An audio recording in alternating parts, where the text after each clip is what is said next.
അഹ്മദിയ്യത്ത് സിന്ദാബാദ്, അഹ്മദിയ്യത്ത് സിന്ദാബാദ്, അഹ്മദിയ്യത്ത് സിന്ദാബാദ്.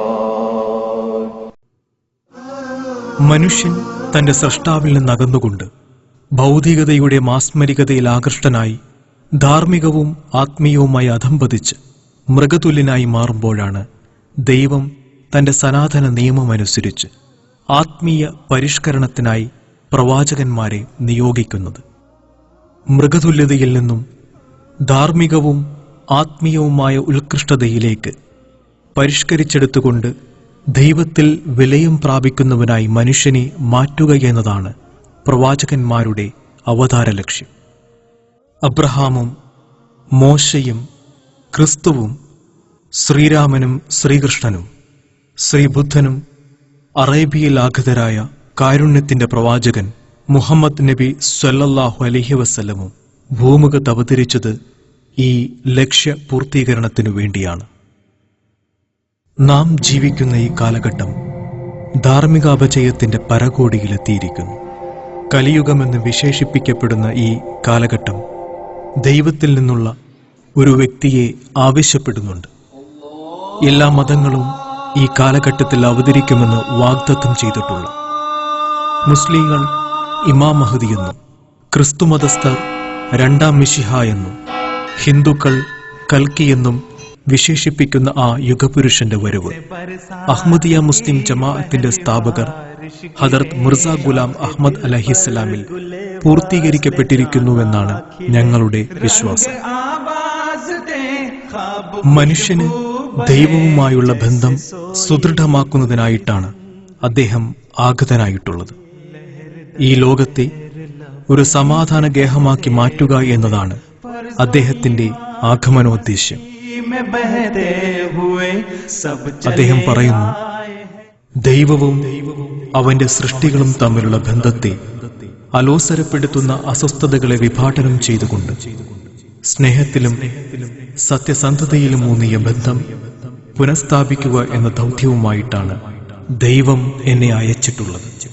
മതങ്ങൾ തമ്മിലുള്ള സ്പർദ്ധ അവസാനിപ്പിക്കുകയും സത്യം വെളിപ്പെടുത്തുകയും വഴി സമാധാനം പുനഃസ്ഥാപിക്കുകയും ലോകത്തിന്റെ ദൃഷ്ടിയിൽ നിന്ന് മറഞ്ഞുപോയ ദിവ്യ യാഥാർത്ഥ്യങ്ങളെ വെളിപ്പെടുത്തുകയും ചെയ്യുന്നതിനായിട്ടാണ് ഞാൻ ആഗതനായിട്ടുള്ളത്. ഇന്ത്യയിലെ പഞ്ചാബിൽ സ്ഥിതി ചെയ്യുന്ന ഖാദിയാൻ എന്ന തീർത്തും അവികസിതമായ ചെറുഗ്രാമത്തിൽ നിന്നും ഉയർന്ന ഈ ശബ്ദം കാലഘട്ടത്തിന്റെ അനിവാര്യതയായിരുന്നു. അദ്ദേഹം പറയുന്നു, ഞാൻ വളരെ ബഹുമാനത്തോടെയും വിനയത്തോടെയും മുസ്ലിങ്ങളെയും ക്രിസ്തു മതസ്ഥരെയും ഹിന്ദുക്കളെയും ഉണർത്തുകയാണ്. ഞാൻ ധാർമ്മികവും വിശ്വാസപരവുമായ എല്ലാ ന്യൂനതകളുടെയും തെറ്റുകളുടെയും സംസ്കരണത്തിനായി അയക്കപ്പെട്ടവനാകുന്നു. ലോകത്ത് എനിക്കൊരു ശത്രുവുമില്ല. കാരുണ്യവതിയായ ഒരു മാതാവ് തന്റെ മക്കളെ സ്നേഹിക്കുന്നതിനേക്കാൾ ഉപരിയായി ഞാൻ മനുഷ്യകുലത്തെ സ്നേഹിക്കുന്നു. ഞാൻ സത്യത്തെ കൊല ചെയ്യുന്ന തെറ്റായ വിശ്വാസങ്ങളുടെ ശത്രുവാകുന്നു. മനുഷ്യനോട് അനുകമ്പ കാണിക്കുക എന്നത് എന്റെ കടമയാകുന്നു.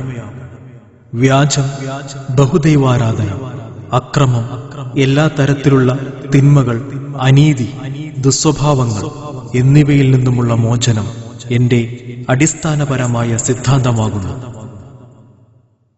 ഒരു പുതിയ ആകാശഭൂമിയുടെ സൃഷ്ടിപ്പിനായി അവതരിച്ച യുഗപുരുഷൻ വാഗ്ദത്ത മഹ്ദി മസീഹ് ഹദ്റത്ത് അഹ്മദ് അലൈഹിസ്സലാം 1908 ഇഹലോകവാസം വെടിഞ്ഞതിനെ തുടർന്ന് ഖിലാഫത്ത് എന്ന ആത്മീയ നേതൃ സംവിധാനത്തിന് കീഴിലാണ് അഹ്മദിയ മുസ്ലിം ജമാഅത്ത് അതിന്റെ ചൈത്രയാത്ര നടത്തിക്കൊണ്ടിരിക്കുന്നത്.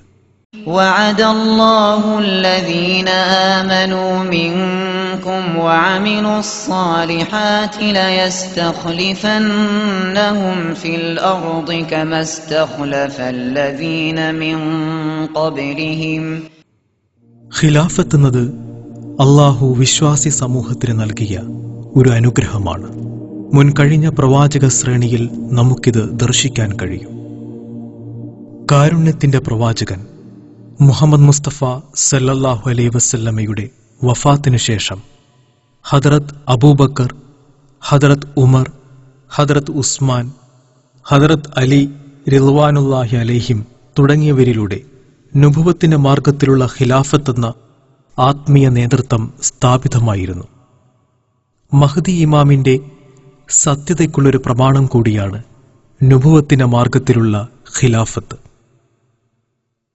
1908 ഹദറത്ത് അഹ്മദ് അലഹിസ്സലാമിന്റെ വഫാത്തിനു ശേഷം അദ്ദേഹത്തിന്റെ ആത്മീയ പ്രതിനിധിയായി ഹദറത്ത് അൽഹാജ് മൗലാന ഹക്കീം നൂറുദ്ദീൻ റളിയല്ലാഹു അൻഹു ഒന്നാമത്തെ ഖലീഫയായി തെരഞ്ഞെടുക്കപ്പെട്ടതോടുകൂടി നുബുവത്തിന്റെ മാർഗത്തിലുള്ള ഖിലാഫത്ത് എന്ന ദൈവിക വരദാനത്തിന് വിശ്വാസി സമൂഹം പാത്രീഭവിച്ചു. ഇന്ന് 5ാമത്തെ ഖലീഫ ഹദറത്ത് മിർസ മസ്റൂർ അഹ്മദ് അയ്യത്തുല്ലാഹു തആല ബിൻ നസറുൽ അസീസിന്റെ നേതൃത്വത്തിലാണ് ലോകം മുഴുവനുമുള്ള അഹ്മദിയ മുസ്ലിം ജമാഅത്തിന്റെ പ്രവർത്തനങ്ങൾ നടക്കുന്നത്.